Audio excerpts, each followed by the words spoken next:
There's a recipe for getting your car running just right. And whatever you're cooking up in the garage, you'll find what you need at ebaymotors.com. They have over 122 million car parts and accessories in stock, all at the right prices. And that can help you turn your ride into something really tasty. The parts you need are just a click away at ebaymotors.com. Let's ride. At Progressive, we know there's nothing like the feeling of riding a motorcycle with your crew on the open road. It's a primal, wild freedom, a feeling that would be impossible to recreate on the radio. Until now. Hit it, sound effects guy!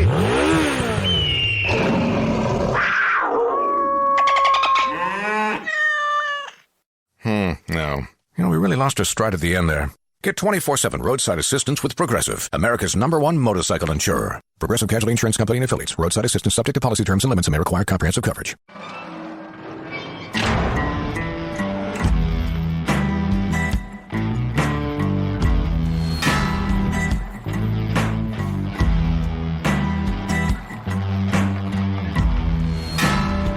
I walk a straight line, shackled and chained.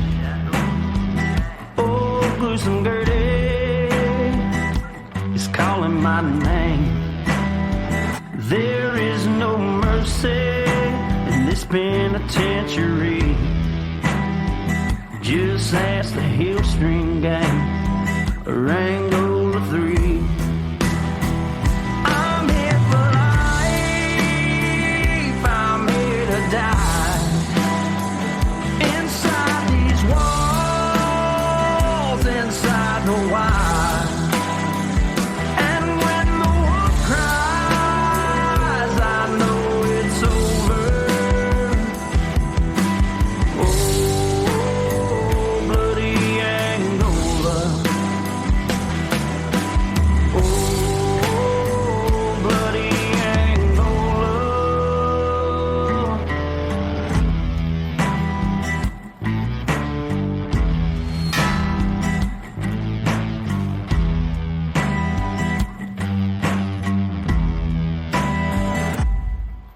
Sally Port. Inmates Unshackled edition. I'm Jim Chapman. And I'm Woody Overton. And y'all been looking for us to have some guests. We told y'all at the beginning of our Bloody Angola podcast that we're going to bring you things you couldn't get anywhere else. And we did not disappoint today. So we're going to introduce Mr. Scott Huffman. How are you, sir? What's going on? Doing great. Well, Scott, thank you for being here. We really appreciate it. And y'all, this is going to be absolutely the inaugural episode, but I want you to know it's raw and unscripted. Scott is an amazing person and has an amazing story to tell, and we're going to get into it. But the Inmates Unshackled series will be dropping from time to time.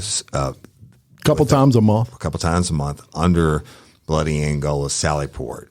Yes. So this is an addition to your regular weekly Bloody Angola drop that you get. The Bloody Angola Sally Port edition of Bloody Angola will have different topics underneath. Yes. This one being the inaugural of Inmates Unshackled. Do you guess know what a Sally Port is? But we can tell them. A man trap, but why don't you tell them for us? Yeah. Well, Sally Port, they come in all different sizes and places, but it's typically the little when you go into a facility, there's a gate, and then you stop, and then there's another gate, and you've got to kind of, I guess, get the stamp of approval to pass through. Right. There's also with the ones with the door when you go in and stuff like that. So the Sally Ports, y'all, but it's to control the flow of everything.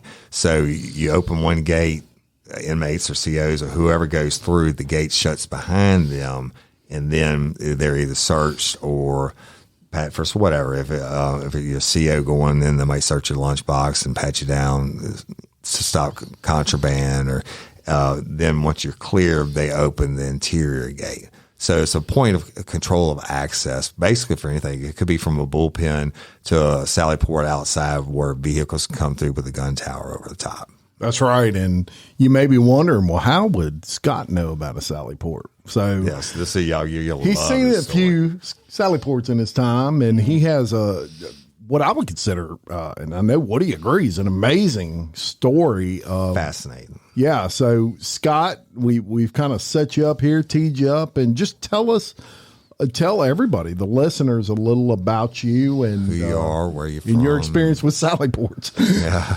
Yeah, I'm Scott Huffman. I'm 37. This month I'll be 38. Happy birthday. Thank you. I'm married for 8 years, going on 9, and I have 4 kids, 3 boys, 1 girl. And I'm from Denham Springs. I grew up here. Go LP. Jackets. Go Jackets. Lives in Paris, Denham Springs. I graduated high school here in 2003 by the skin of my teeth. Yeah, me too. I had a decent childhood. I come from a Christian family, grew up in church. My mom and my biological father separated when I was about 1 year old. My dad was a party animal. He was a drug addict, alcoholic, and I didn't really have a relationship with him growing up. And then when I was permitted to see him by my mom, it was always chaos, and I was exposed to so much craziness. But I will say my dad's doing okay today. It took him 50 years, but he's doing good. it. Shout out to your dad, right?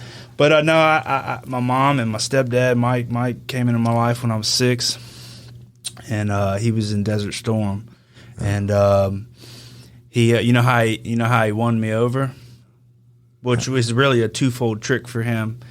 He brought me a Nintendo game. Really? In exchange that I would sit in front of that TV so he can go hang out with my mom. The babysitter. I thought I was the only one that knew that trick. Man, I call him Stormtrooper. There you go. I said, "Oh, Stormtrooper pulled a trick on me." But Mike, he's been a solid guy in my life forever, and so like I said, I was raised in a good Christian home. We were, in church Wednesdays and Sundays, and I knew right from wrong, and I was involved in youth and yada yada yada.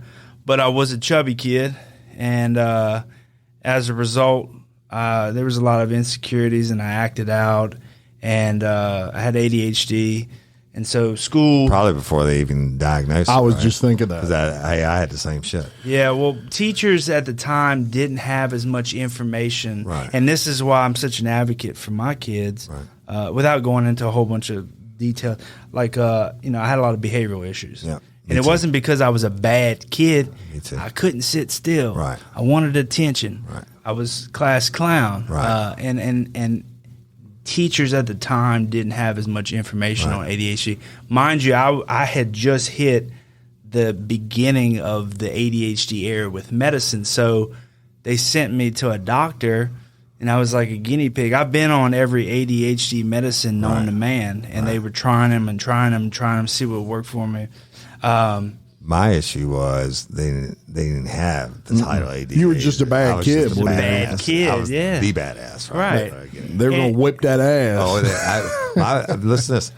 My parents made my teachers a paddle with my name on it. That's back when we get paddled in the class in front of the kids. Yeah. So I get it. Yeah, so long story short, a lot of teachers didn't really know what to do with me. They liked me, but I was a pain in the ass to them. But I will say that looking back, I do think that some insecurities that I developed was as a result of constantly feeling like I was a bad kid. I was a problem child. Just always felt kind of the black sheep. And not to say that it was unwarranted. They just didn't know what to do with me. Right. And I'm glad there's more information and more programs out for kids like me. Yeah. But anyway, so fast forward to high school, played ball, played football. You're pretty big, stout fella. Yeah. And probably, I was hitting puberty. Right. Started chasing girls, started going to parties, wanted to hang out with older kids, drinking, and wound up drugging, and quit football my 11th grade year. And like I told you earlier, I flew by the skin of my teeth graduating. Actually, Jason St. Pierre? Yep. I know the name. Principal at Walker High. Yep. The only reason I graduated. He will tell you today when he introduces me to people, he says, "Hey, this is Scott Huffman. He was my Saturday detention foreman." I used to go out and party. Crew, right? Yeah, I used to go out and party and then park in the parking lot at the high school, and he would have to wake me up. Right. I was hungover, but I ran detention. Right. But he was a man that cared. He would call me in his office, check on me, talk to me. He knew my parents are in church, and hey, you know right from wrong. You know, he's a Christian man. So, anyways, I started dabbling in drugs in high school, and that was my release. Right. And I was so insecure with myself, like self-medicating, right. And my grades dropped tremendously. The only thing I did good in was this program was a CNA class, Certified Nursing Assistant. I went in because I was going to be the only guy. I get it. I was there for women. Shoot fish in the barrel. Same reason I took home ec. Yeah. And so, but oddly enough, I wound up doing great. Yeah. I made an A in the class. My nursing teacher was like, Scott, please go be a nurse. Right. It's like, I can be a nurse. So anyways, graduated high school 2003. I was trying to figure out what I was doing. Now, at the time, I started selling drugs. Right. And I knew that I needed to do something different with my life. I wound up doing two things. I was enrolled in Delta Community College to go be a nurse. Anyways, long story short, I got a DWI. I wasn't able to do the nursing program because of it. Right. Then I tried to go to the military, which I was supposed to go, and I wound up my girlfriend got pregnant, and the last minute I was so addicted to the streets that I made up an excuse why I couldn't go. I went through MEPS, got my score, was going to be a hospital Marine corpsman, yada yada yada, and I ruined that for myself. I always to this day, I respect the military, man. I love military people. I think we need to take better care of our military. Amen. No veteran should ever be homeless or ill or whatever. Right? No, so I fully and I always look back. I wish I'd have went to the military. But you know what? It wasn't your time, bro. Exactly. Right. And so shortly after, I'm gonna tell you this. Had I gone to the military the day that I was supposed to go to boot camp, 2 weeks later I got my door kicked in Baton Rouge on O'Neill Lane. They kicked in my door, caught me with some pounds, and arrested me. Pounds of weed. Yeah, but his door was kicked in. I'm assuming you mean by the Men in Black, right? SWAT or whatever. It wasn't the pizza boy. And I can tell you this, I'll never forget this image, and it dealt with me for a long time. I actually had just went to the hospital the day before. I had a big old staph infection on my knee, so I was on crutches. Mm-hmm. Now, Gavin was newly born, and I was changing his diaper. It's 8 o'clock in the morning, and so I hear a thump. I thought Candace, which is Gavin's mom, my oldest boy, thought she fell down upstairs. And as soon as I could say, "Hey, are you okay?" Both the front and the back door, same time. Yeah. These guys come in, they're dressed in Army fatigues, rifles, flashlights on them. Right. Get on now. Now, I don't know what made me want to do that, but I wouldn't give them my kids. So I went to the ground and I'm holding Gavin. They're like, "Give him," and they're cursing me like, "You piece of shit." Da, da, da. Natural protective instinct. Yeah, and so I held him, and everything was kind of blurred, but I just kept hearing him say, "Give me the boy, give me the boy." So eventually I gave him to him. God protected my son in that situation because typically when the police kick in your door, they take your kid. Mm-hmm. And she and I were both in the apartment. They let my mom come get him, and I was truly, to this day, I'm thankful for that because that could have been a whole nother nightmare. Right. They called us, yes. Yeah. I think, number one, I think that was your paternal instinct is why you were holding. Yeah. It wasn't, I'm going to I wasn't hold trying him to because you're rebel. not going to mess with me. You know, it was more, I've got to protect my kid. Right. And Period. from the old SWAT guy side, you holding the kid, so they have to assume the worst about everybody. Right. They don't know if you're holding a weapon underneath. Yeah. Obviously, at the point they kicked open your door and you've got pounds of weed in there, you were obviously selling at a pretty high rate. Oh yeah. So, I mean, if they kicked in the door the day before, I'd have really been screwed. this drug selling thing Yeah. ain't for me. The love first it. time I buy weed. Meaning the day before he got rid of a lot more pounds. I had just got a load in. So let me reverse back a little bit, and you know, there's a time you get out of high school, you're thinking about joining the military, all those things. Shit happened, and that didn't happen for you. But at some point, before that door kicking in, you had went from doing drugs to selling drugs. Give me like the short play-by-play on that. Do you recall, you know, one day you went out and you sold some weed and you're like, shit, I just made how some it good started? profit. I started selling my Concerta, which is a ADHD medicine at school. To this little dude. And, I mean, he was paying me like $5 a pill. So you were acting like you were taking it, but you were really selling it. Yeah. And Concerta Yeah, so- basically is legal methamphetamine. Yeah, Right. exactly.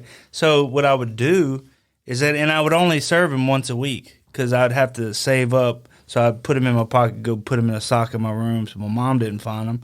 And This medicine ain't working at all. yeah. And so I would save up for a week, and then I would go to school and I would give him like, I don't know, 20, 25, whatever I had for I would take 2 a day, I think maybe. And, you know, for a young high school student needing beer money, that was a nice little, that's a contribution. Right. Then when I started smoking weed, you start, you know, your habit develops and you go from smoking, you know, at the time it was swag, so you're smoking little dime bags here and there, and then you're smoking a quarter a week and then a half hour. Well, for a young man without a whole lot of money at the time, that adds up. So when I started getting an ounce, breaking it down, selling my pot in a sack, this guy a sack, I'm making a couple bucks and I'm smoking free. Hey, you're an entrepreneur. Yeah. So I said, well, this makes sense. This is what I need to do in my head. You know, this is the right thing to do. Right. So from there, I'm a people person as it is.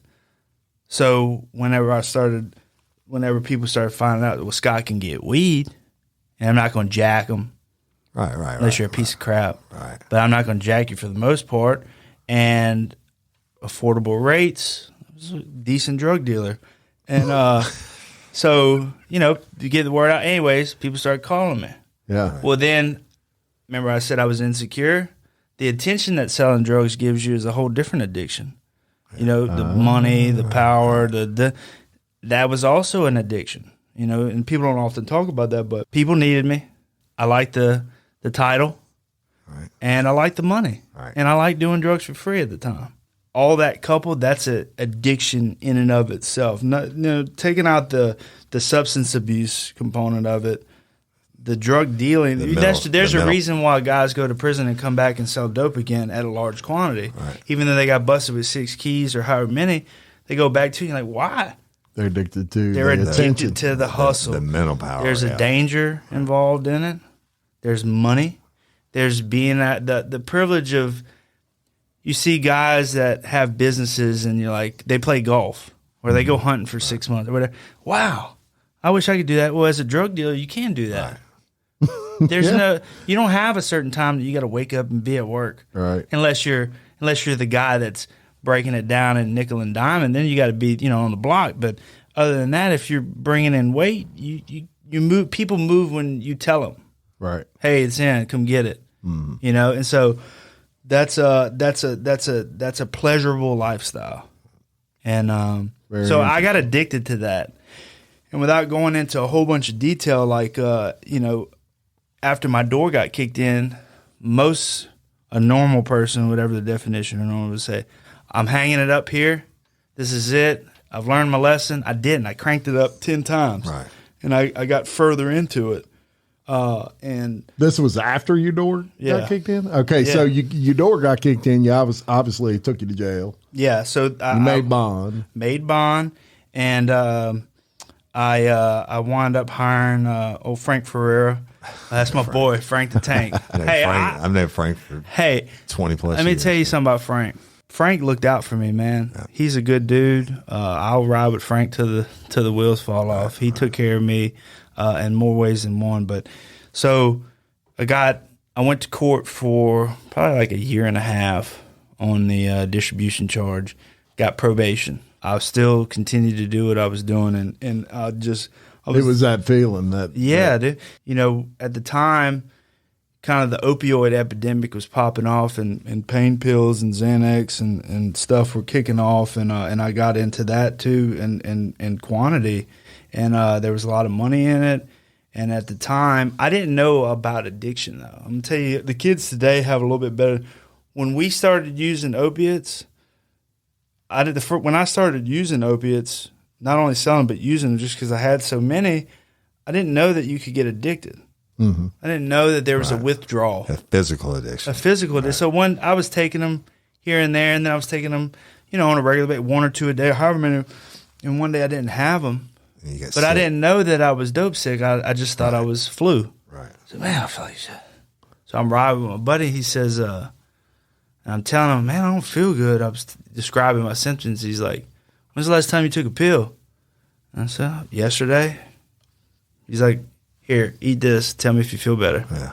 I did. Went away. Dope sick. That's when I knew. I was like, wow.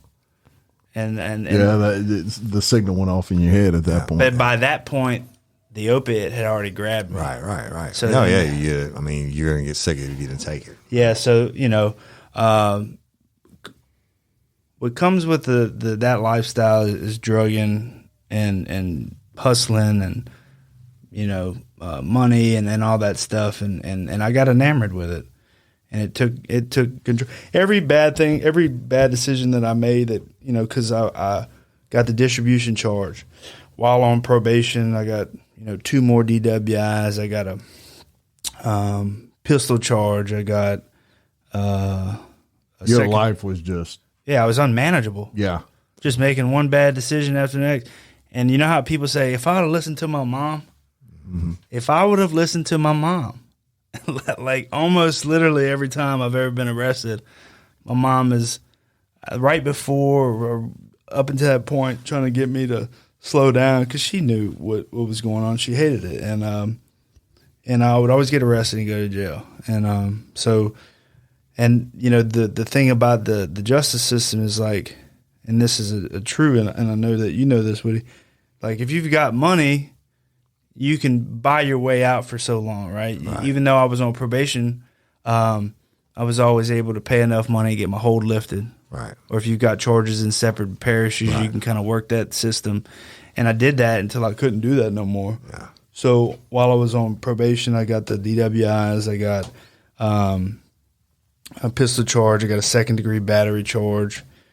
I had a fraud by CDS, and then I was detoxing in jail and wound up catching like 12 battery on a correctional officer charges. I don't remember any of it. Right. They had me in an isolation cell for 40 days. I was losing my mind. Right. All that saying, I guess the judges, rightfully so. I'm not one of these people who says, I was unjustly incarcerated. No, I was an asshole. I went to prison for a reason. And, they got tired of seeing me. Right. So then they sent me, and I was still fighting charges. And I went in, and I didn't know how long I was going to do. I went in thinking that I would be out in a year, and I wound up staying almost 5. Wow. How old were you at that point? I was 23 when I went in. Yeah. I didn't say this either. Sometimes I have a hard time talking about this, but I got charged with a hate crime. And I was living in condos on Corporate Boulevard in Baton Rouge. And I went out to the Station, which is a nightclub. I know so. Been there before. Before you graduated high school. So I came home. Now, mind you, I'm going to paint this picture for you just to kind of show you. I was living like I was, like a hoodlum. And this night I had a Dodge Charger with 24-inch rims on it. This is when Chargers came out. Cop magnet. Yeah. You're getting stopped for dope. Yeah. So look, this is in the height of Lil Boosie's career. Yeah. Right. And he's rapping about Chargers. Well, of course I had to go get one. Got one, decked it out. So I pull up 2:30 in the morning coming home. And you have a key to get in the gate. This is at the Reserve at Cedar Lodge on Corporate. And so I forgot my key, my clicker, whatever. There's a black guy standing outside. And I said, hey, man, I forget what the number was, but I live here. Can you click up? Well, he starts cursing me out. So at the time, I'm on steroids, drinking. I probably was on a drug. I don't remember. Anyways, long story short, he wound up mouthing off to me, so I got out. And I was wrong. I beat him up. Right. In the midst of the fight, and at the time I used a word that I shouldn't have used, Right. but not in a racial slur with the A on the end, because I said it all the time. Right. Everybody I mess with, white or black, we all said it. Not making it right, just painting a picture. So that happened. Whatever, I go home. I get interviewed they have a BRPD guy that lives in the condos, right? And he asked me about it. I was on probation, so I was trying to avoid going to jail. So I painted a picture because my little brother, who was 17 at the time, was with me. And he shouldn't have been in the station, but he was in the station. Yeah.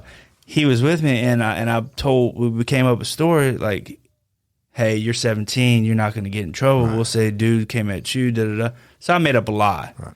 And I said that the dude attacked my little brother, blah, blah, blah. So the cop was okay.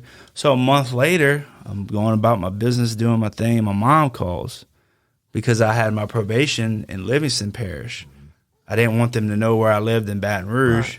So I lived with my mom on paper. Gotcha. So my mom calls me and says the detectives show up to my house. And they wanted to talk to me about an incident. So I was I forgot about the situation, actually. Mm-hmm. So she's like, and I thought to myself, instantly, I was like, oh, I'm going to jail.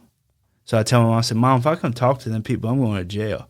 She's like, no, they were nice. They just want to talk to you. I said, hey, I'm going to jail. They're not going to come over and say. She said, no, I'm telling you, they just want to talk to you. I said, Mom, listen to me. I'm going to jail. I'm on paper. Right. I'm going to jail. She's like, please just... So I got as high as I could get. And I drove from Baton Rouge all the way to my mom's house on Amy Baptist Church Road, parked my little car, and then she drives me across the bridge, Magnolia Beach Bridge, and we meet at the Shell station.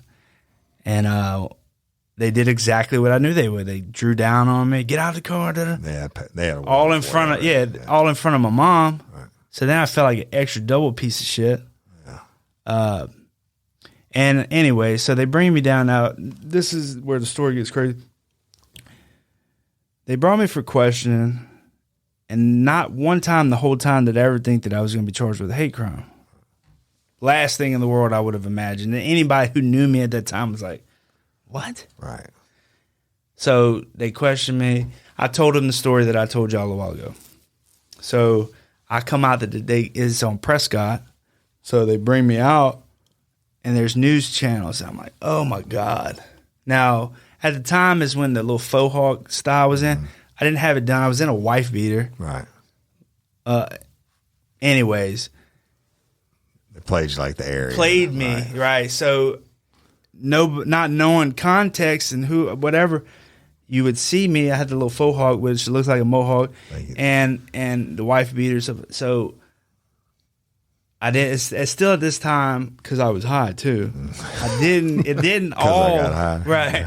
It didn't all register. Like I still didn't know the magnitude. So boom, they bring me down to East Baton Rouge Parish Prison.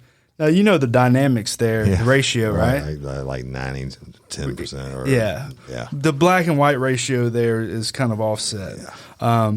So they put me in central booking. I'm done passed out in there, sleeping on a jumper. And mind you, there's like 40 guys in the cell. So this lady's over there hooping and hollering. Now this time I'm detoxing. Well, I'm coming down. Right. And I did not want to be messed with. Didn't want to hear no loud screaming woman.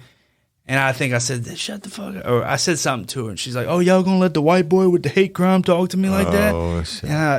I thought about it. I said, what did she say? White boy with the hate crime. So then I'm looking around. They're like, and a couple dudes, oh, you're the white boy that's on TV. I'm like, white boy that's on TV. And my first response is, yeah, y'all got the wrong guy. Right. Because I didn't know I was charged with a hate crime. They didn't tell me that. Right. So as the word starts spreading around, now I'm on full alert because I'm about to fight. Right. I'm about to fight this guy, that guy, because dudes are talking crazy. And, like, in that parish prison, if you're weak, you're screwed. Right. So, I mean, like, as bad as I didn't want to be jumped, there was just nothing that I could do about it, right? The only thing that I got into one little fight in that holding tank. Nobody else really messed with me. Now, here is the crazy thing. They finally called me to go to the back like 2 days later. So I sat in central booking for like 3 days. So I'm nervous, though. Now, you can be as hard as you want to be. I can beat my chest like a king. But there's a certain fear that a man has whenever you go to a line where you know you're about to get just waxed. So, weird. I'm walking down the line. I'm walking down the tier to get to the pod that I'm going in. The news is on. I'm on the news.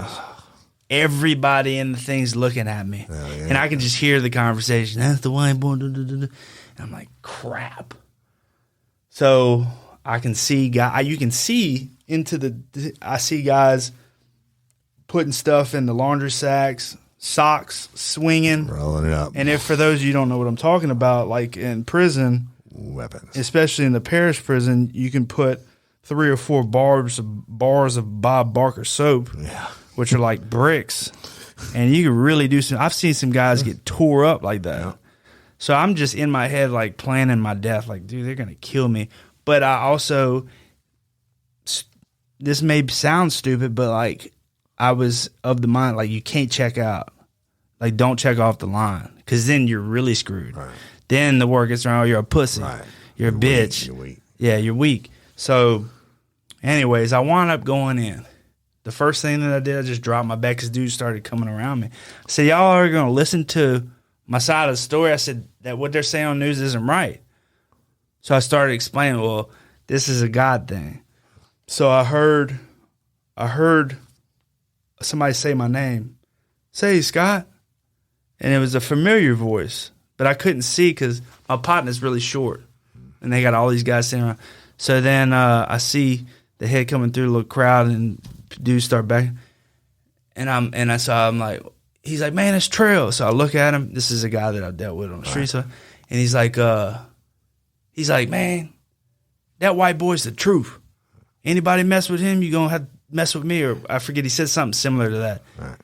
When I talk about my heart went from my asshole back to where it was supposed to be, I was like, thank God. And literally, this is a little guy. Like, he's not some who's nobody messed with me for the rest of my time in there. Yeah, he must have been like the shot caller. Yeah, I mean, he was. I don't know if he was, but like, he had enough respect where dudes like take his word. Like, he's not like that. Yeah. So went to court for that for 2 years. Now I was already sitting in prison for the stuff in Livingston. All the stuff you're on paper for. Right, and wound up going back. Anyways, long story short, they reduced it to a 2nd-degree battery. Because the story that the guy painted was 3 different stories. First, he said we pulled up in trucks with rebel flags. Then he said some other stuff, and I'm like, no. I was like, I was driving a Dodge Charger with 24s, with 312s in the back. Like, that wasn't how it happened. I shouldn't have said the word that I said because he doesn't know me.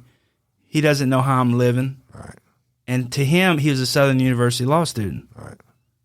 Parents are big shots in Shreveport or Bossier or something like that. So I get it. I have no ill hate. Like, I made a mistake. I made a bad decision.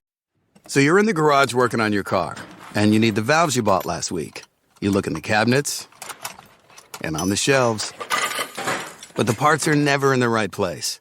eBay Motors has the car parts you need. Over 122 million of them, all in one place, and all at the right prices.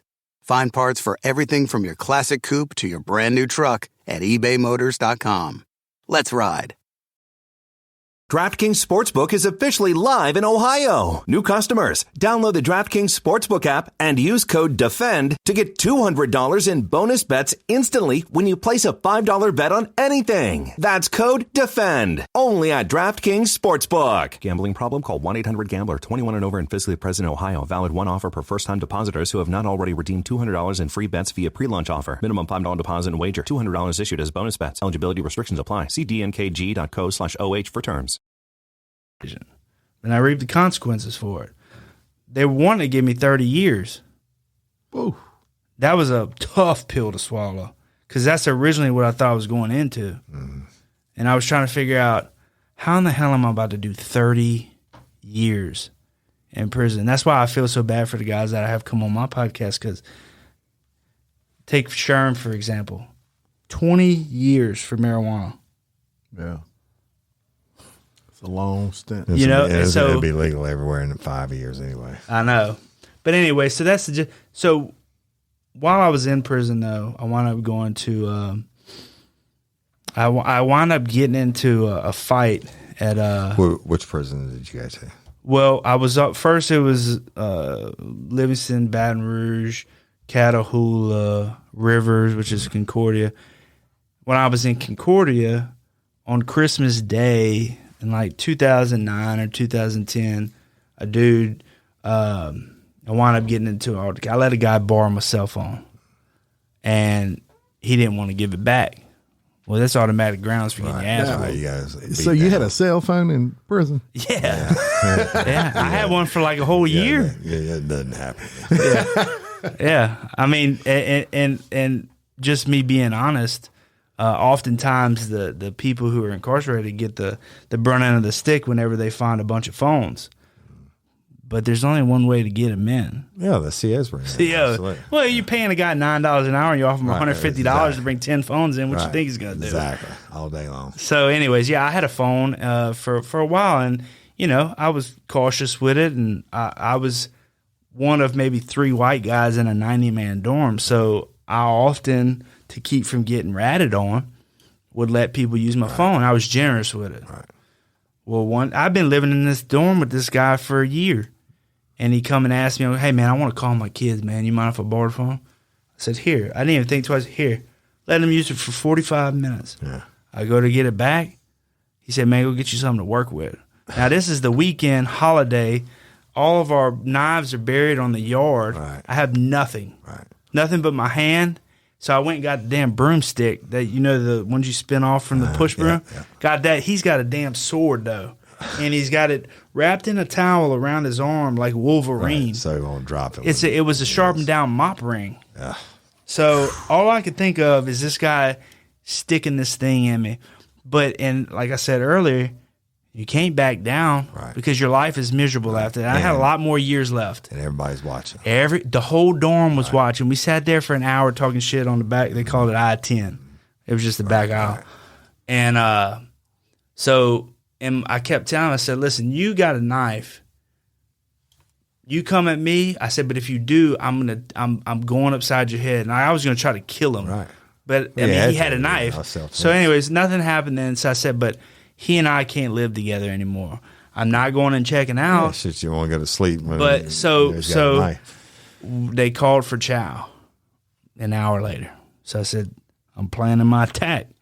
So I was the first one in the chow hall, and I'm sitting down, I'm eating my little – this is the good dinner too. Luckily, he was an idiot and was last in line, so I had enough time to eat my food. I even ate an extra piece of – the holiday meal. Yeah, I even ate an extra piece of chicken and some cranberry sauce. There you go. So he comes in. Now, he's ballsy. He sits with his back facing towards me, and he's at the very front of the chow hall. So I finished my plate, and I just told my partner, I said, I'm out. And I went over there, dumped my plate, and I just teed off on him. And I beat his ass. And they drugged me out. They put me in isolation cell. So this is how the guards work. Now, I don't know if he was friends with these guards, but they almost let him back into a cell with me. They tried to mace me when they opened up, and I saw he was coming. I jumped up and went to swinging, and they were threatening to tase and mace me for them letting this guy in my cell. Now, What if he'd still had that knife? If they mace you, then you won't be able to see anyway. He gets to attack you and freely. so like it was just I would tell you. He might have paid him off. Yeah, that was a scary situation because at that point, I'm in this lockdown cell and I have no control. Right. I don't have any defense other than my hands. But if he's got a knife, what am I going to do? Right. So another God thing. I'm gonna tell you, God protected me throughout my whole incarceration. But they called me at 2:00 in the morning. Huffman, pack your shit. I'm like, damn, where am I going? You going to state prison? And I was actually like, damn, yes. Everybody wants to go to state prison. Right. You're in these satellite camps, this damn gladiator school. Right. So I go to Hunts, sat in the Beavers for a couple months, and then I go to Rayburn Correctional. So for everybody that doesn't know, they're listening. Everybody goes through Hunts. Yeah. To get HRDC. processed. Right. HRDC, and then they'll classify you and ship you wherever they feel fit. Yeah, so they sent me – I got a funny story with it. They sent me to Rayburn Correctional Center, which is in Angie, Louisiana, Washington Parish. So it was me, probably 14 or 16 black guys, another white guy, and like an Asian or Mexican or something like that. So they shackle you to your race. So it's me and Damon, and we're shackled to each other, and I get off the bus at Rayburn. We pull up. There's an old skinny white man with a cowboy hat, dip. I mean, he's typical what you would envision for the area. Right. So he's chewing. So I get about, me and Damon walk out. We're walking. He says, "Hey, white boy." Well, there's only two of us, so we both look back. He said, "Hey, white boy, you will walk like a white man at Rayburn Correction or you will be written up." So me and Damon look at each other. We're fucked. Yeah. What are we? I mean, like, how? What are we doing that's not? I mean, we're shackled. Right. How else am I supposed to walk? Right. Guess he thought my limp was a little too heavy. Yeah, right. Anyways, so I get in the dorm and I call my mom when I could. And I said, "Mom, they sent me here and they're telling me if I don't walk like a white man, they're going to write me up." She's like, "Well, how are you supposed to walk?" I said, "I'm going to figure it out. I'll let you know." But I'll tell you, that was the biggest blessing of my life. That place is ran like a college campus, and I got to give a huge shout out to Warden Wayne Cook and his wife Andy Cook. She's no longer with us; she passed away from cancer. But they, Dr. Wayne Cook. So that dude turned that facility into a college campus. I mean, and I was while I was there, I lived with 10 deaf guys, and I learned sign language. Right. And they actually made me the interpreter for the prison. So that was my job. And how long did it take you to learn the sign language? So for me, I picked it up pretty quick, and the reason being I was addicted to it because I'm ADHD. So if I'm diving in, I'm diving in. All in. B, I was fully immersed. So Warden Cook wound up, when he saw that I took interest in seeing me hanging around with the deaf guys, he put me in a dormitory with them. So I was immersed 24/7. So living in Mexico City. Yeah, speaking Spanish. You're going to pick it up. Right. So I did, and I became really fluent. And so, like I said, they put me as the interpreter. And so I went wherever they needed me to interpret. I was there. And my biggest reason to learn sign language in the beginning was because I saw the deaf guys, and they weren't really involved in any programs at the time. They weren't going to church. Right. And it's because they didn't have access to the language. Right. And the Department of Corrections does a lousy job of providing communication access to deaf people in prison. Still to this day. I can only imagine. Yeah, and that's for another conversation. Right. But Jimmy LeBlanc don't really care for me because I've had some people on their ass. But anyways, so I learned sign language. Actually, while I was there, I got some credentials for for interpreting while I was there that helped me when I came home. But I got a 2-year welding degree. Sweet. I was in the associate's degree program through River Parish Community College. I took every self-help program that the prison had to offer. So you made the best of your time. Yeah, you did your time. You didn't let your time. Well, I had a realization, and I told y'all earlier. I grew up in church, so I knew right from wrong. Right. And I went back to church one night when I first got, because they have a whole separate church building there. And I kind of rededicated my life back to God. And I said, you know what? I don't want to live like this no more. You see these guys, they're 60, 70, 80 years old. They've been in and out all their life. That's all they're institutionalized, all they know. Right? And I could just see myself, or didn't want to see myself be them. And I said, you know what? All the fun that I thought I had, all the money that I was making, all the things that I held dear to the streets, shit sucks. It's not a sustainable lifestyle, bro. No. You're going to hell or jail. Yeah, It's a matter of time. Hell or jail. Right? So I was like, you know what, I'm gonna do this thing differently. So like I said, I plugged into all those educational opportunities, and just really focused on changing my life. Yeah, but you know that's so huge, bro. Because most prisons, as you know, or if you don't do what you did, then it's a college in a different way. Yeah, it's a finishing school for criminality. Absolutely. Right? And so you were smart enough,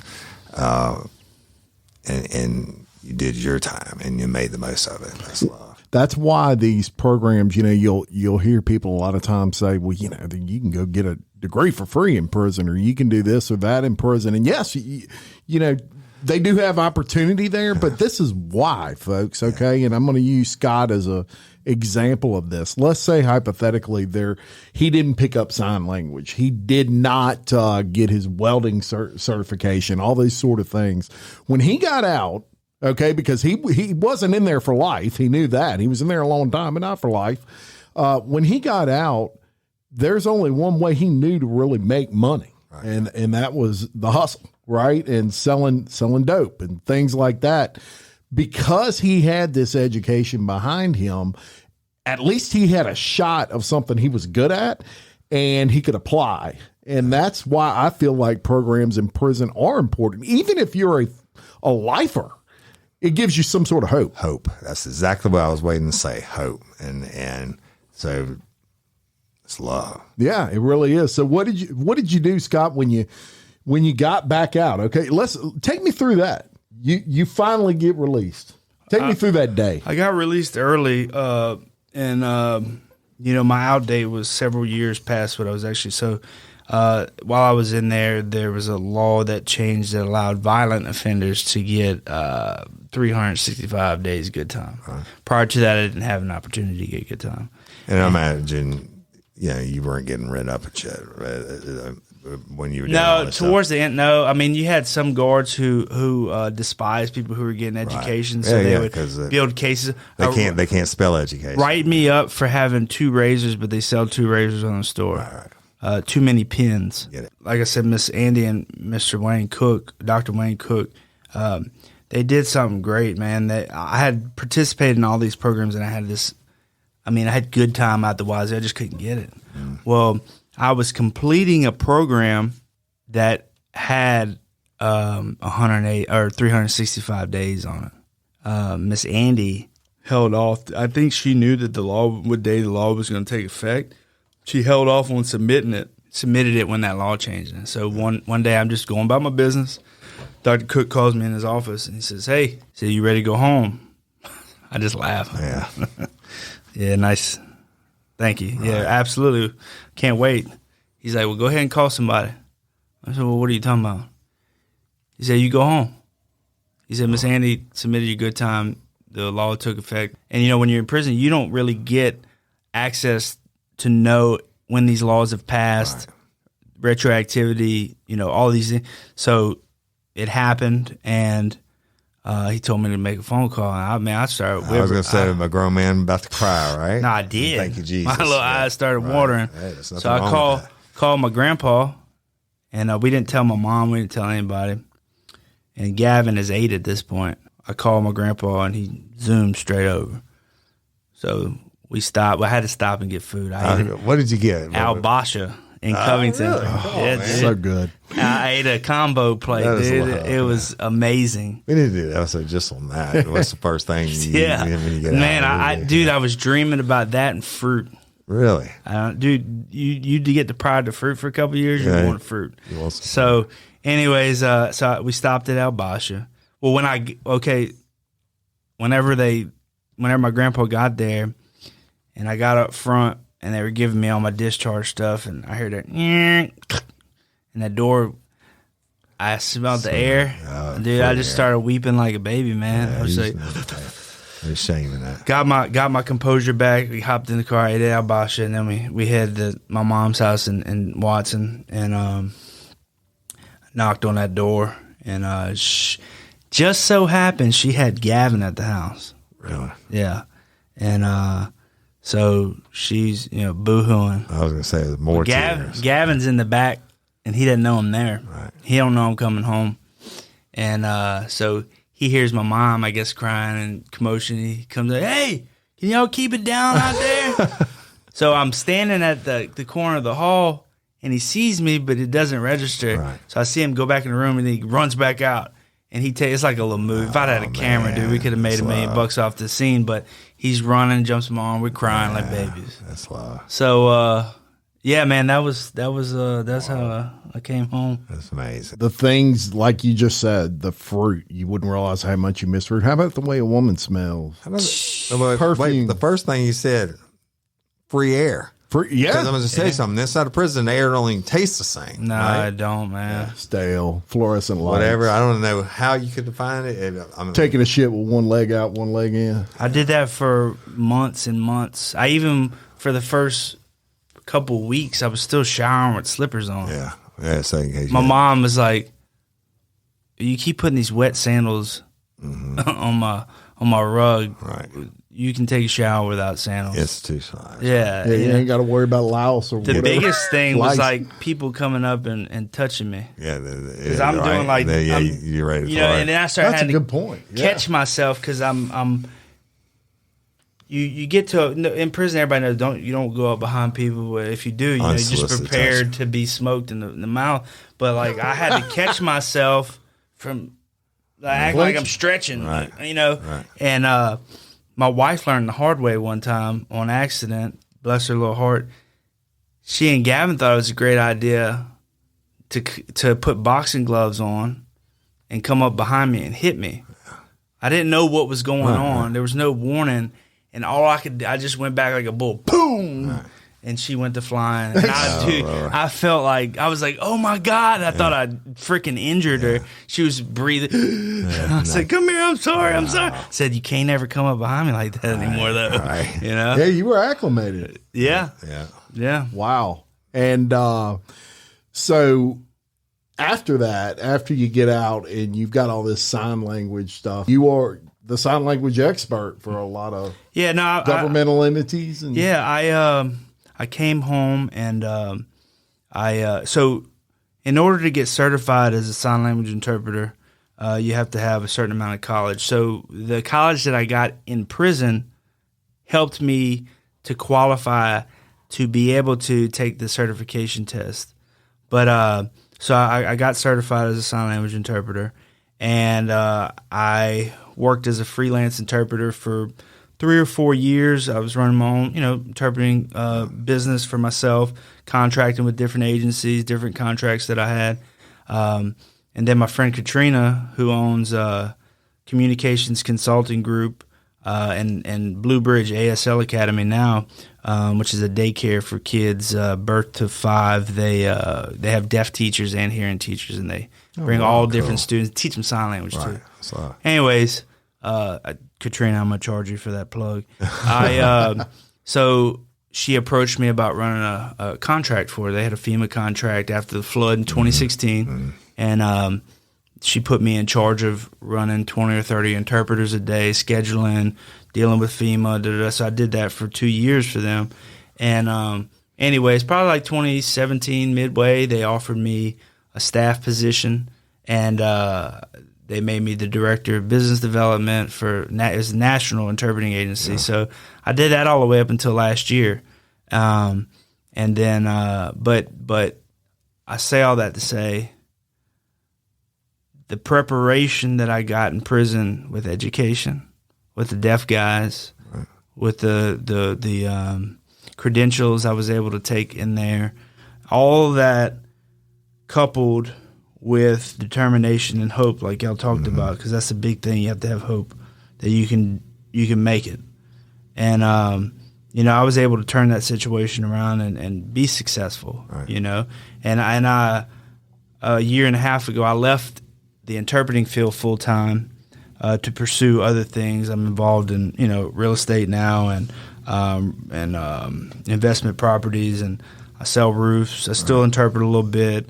I do I contract with the Justice and Accountability Center, but all of the things that I learned in prison helped prepare me to. Because I tell you what, I knew that an old guy told me this. He's like, you got to become more marketable than anybody out there, because you're going to go up for interviews against men and women who don't have a felony, and you got to show them why you're qualified, why you're better fit for this position. Yeah. So you need to be over prepared. Right. So I, with that mindset, I knew I had to come home and beat everybody to the table or whatever I was doing. Yeah. That's just kind of been my mindset.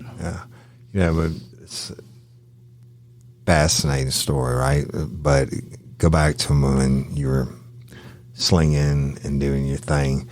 That was your time. And then God, or whatever deity y'all pray to, I don't care. Mine's Jesus, but Jesus lets you go through those struggles, bro. You got locked down and for the the race charge or whatever, you got sent away, but you did your time. You rededicate your life to God, and He's blessed you for it, and that's just a hell of a story. This it gives me God bumps right now. I got the goosebumps, and you can't make that up. It's beautiful, bro. Yeah, it really is, Scott. That's probably the most powerful interview, testimony wise, that I've ever had. Absolutely, and that's what you're going to get out of Inmates Unshackled. Yeah, or stories from actual people who spent time. And I bring that up to bring this up because you got a little podcast yourself, and it's called Penitentiaries to Penthouses, the P2P. I didn't watch the video part of it, and we were talking earlier in this. I actually listened to 2 of the episodes so far, and I don't listen to anybody's podcast, but that is fire. Yeah. So prisons and the criminal mind have always fascinated me, and so props on that, dude. And everybody, give us a shout out. Tell them where they can find you and everything. So we're on all the platforms: Apple, Spotify, and YouTube. So on YouTube, it's the P2P podcast. Jim soon here is going to make it to where you can find it easier. Jim has let me know that we suck in the area of marketing ourselves. So Jim's about to take. I did not put it like that. He's a master of that stuff. I suck at that too. No, and so Jim's about to take the reins on the podcast. Season 1, Jim was involved, but not in a production standpoint. But we are glad to have him on board now. But basically, the nuts and bolts of the podcast. The media does a great job of, when you commit a crime, your face is going to be on the news. You're going to tell everybody how dangerous or heinous your crime is. But there's no follow-up. You see these people, and they go away to prison, but nobody follows up when they come out. So my sole purpose is to give successful, formerly incarcerated people the opportunity sit down, talk about their experience, and then tell the world what they're doing today. And just as an example, like people that come on the podcast, they're business owners, they're running nonprofits, they're working for the mayor in the city of New Orleans. They, are a warden of a prison now. Right. I had a guy come on, George King, and Burl Cain is now the superintendent for the Mississippi. Right. Well, he took a lot of those lifers from the seminary. When they come home, he put them to work over there. So a lot of them are chaplains, but George is a warden. Wow. How about that? Crazy. Warden George. Warden George. You know what I mean? So it's like everybody that I have on has made something of themselves. And the misnomer is that there's only a few of stories like that, but there's thousands. Like I'm connected to a network of formerly incarcerated, successful human beings who are trudging through life like everybody else, and I just want to give them applause and highlight their grit. I know the criminal mindset, all right, and you're not in a criminal mindset anymore. You had it, you changed it, right? But there are people who never get out of it, and they let their time do them, and they don't do their time. They don't do what you did, turn your life around. They give up. Right. But maybe not hope. Maybe they don't have anybody on the outside anymore, or the people fell off, whatever it may be. But these stories are powerful. I got the guy busting in, and it's love. So we're going to hook up your prison to penthouse. Penitentiaries to I'm penthouse. sorry, penitentiaries. I get you're the good. names bad. No, I know. Wrong anyway. So we're going to share that on everything. We'll share it on Bloody Angola. I'm going to share it on Real Life Real Crime everywhere. Because actually, the shit is gay. Yeah, it really is. I really do. I shouldn't say this because I just don't listen to much shit. Right. I listen to my own and hers, and then but that I was driving. You'd sent me the link. Yep. And it was the one where you were involved with it. Well, they were filming them out of here, and I said, "What do you got to listen to this?" Right. And you ever heard? This is a slogan that I like. I didn't coin it, but I like to use it. And you went from being a dope dealer to a hope dealer. Oh, I had something. I know which one it was. I heard it was about the welding shop. Oh, that was in me. the magazine. You want me to tell the story? Yeah. We've told it, but go ahead and tell it. Yeah, So, y'all, this is the stuff you're going to get on Penitentiaries to Penthouse, right? All right. So, and actually, you can catch this on episode 1, but if you want to re-listen I was listening. I was like, yes. So I was in welding school, and I've been locked up for a long time. Right. I hadn't smelt a female's perfume in a long time. Anyways, you're not allowed to have pornography in the institution. Well, unless you're on death row. Yeah. Then you can have gay porn. Yeah. That was a case I had a guy actually sued the state and won it. They shook down his cell and found gay porn, and him and his lover murdered a little boy and left him on the Amite River. Jeez. Yeah, but I'm sorry. Yeah, so anyways, in the welding shop, we kept, shot pic. We call them shot pictures. Right. It's really just dirty magazine pictures. And anyways, we had a system in place. We'd look out for each other. So if the CO was walking around, red light, green light. Well, I missed the call. So I started off with green light. And, And where were you? I was in my welding booth with the curtains closed. I wasn't exposed. Right. Anyways, I had put up on the wall, a couple of my favorite pictures or whatever. He's choking his chicken. I was like a windmill. Nowadays, they would call that a spank bank. Yeah. So anyways, I'm doing what I'm doing, and I missed the call. And they said Rooftop, which is the guy that was looking out for me, had called red light. I guess I was just dialed in, I was tuned in. So I missed the call. You were in the moment. Yeah. So anyways, I hear the curtain open behind me, and then all of a sudden I hear, "Boy, what are you doing?" And I'm thinking in my head, "Please, Jesus, no. No. So then, without turning around and poking anybody's eyes out, I just kind of look behind me, and he's like, "Back up with your hands behind your back." Now, mind you, I hadn't shrunk yet, right? So I'm still there. So they're making me hurry. So I'm trying to put my stuff up, and it's just not working. And so they put my hands behind my back, and then I say, "Hey, you might not want to touch that hand." Yeah. He goes, and he called me a name. I forget what he called me, but anyway, so they walked me down the walk like I was this hardened criminal. Right. Now, well, you were. Pun intended. You were a very hardened criminal. So, but I say, and I even talked about this on my podcast. They overlook the and look, I don't have a problem with homosexuality. Hey, do you? Do you? But they overlook that component in there, and guys are in relationships and they're sneaking off, screwing each other everywhere.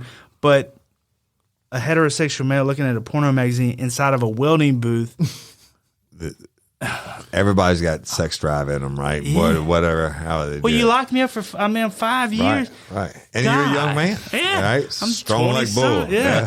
So anyways, honestly, they tried to charge me with a 21. For those who don't know what a 21 is, in the Louisiana Department of Correction, you get charged with a 21. It means you're like masturbating in the shower or in your bed or somewhere. Anyways, luckily, again, Warden Cook saved me. He come and got me out of the blocks. He felt, I guess, my pain or whatever, and I didn't get in trouble. Right. But they got guys that sit in the blocks for months on 21 charges like that. That's crazy that's a huge offense like that. Huge. You wouldn't think it would be that. I mean, it's like, what do you want us to do? I can see it if you were screwing somebody, but screwing yourself, And you got to have the release. I mean, you're a human being. But it is funny that they do have, no sex in prison. And then one of my favorites is the anti-rape policy. The PREA. What is it? It's in the rule book. Prison Rape Elimination Act. It's bad for rape. No shit, motherfuckers. But everything's in the book because somebody screwed up something. That's right. If it's in the rule book, somebody broke that rule at one point. Y'all, I didn't know you couldn't do that. You got to go check it out. You know what? I'm going to start listening to more of it because I actually like the content and I really like you and I appreciate you coming. Yeah, no problem. Yeah, thank you for telling your story. Yeah. And you know what? Another props to you, Rod. That's obviously you've done very well and you're helping other people and everything else. But you know what? It takes a lot to put yourself out there to tell your story. Yeah. And say, hey, you know what? I did all this bad stuff or whatever. But you know what? You're alive to tell it. I thank God for that because you could have got smoked back in the day. Or you could have died in prison many times. But you got balls enough to stand up and say, hey, you know what? That's who I was. This is who I am. And props to you, bro. Mm-hmm. Period. Thank you, man. I appreciate it. Appreciate y'all having me on. Woody Overton, that was a good one. Hey, that's one of them. Still got the goosebumps. So now we're going to close the inaugural Bloody Angola Sally Port. Peace.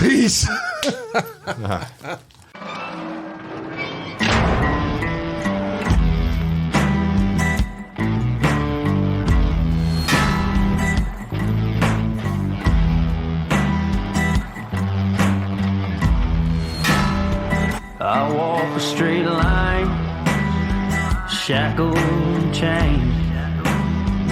Oh, gruesome Gertie is calling my name. There is no mercy in this penitentiary. Just ask the Hill String Gang or Angola 3. I'm here for life, I'm here to die. Inside these walls, inside the wire. And when the wolf cries, I know it's over. Oh, bloody Angola. Oh, bloody Angola.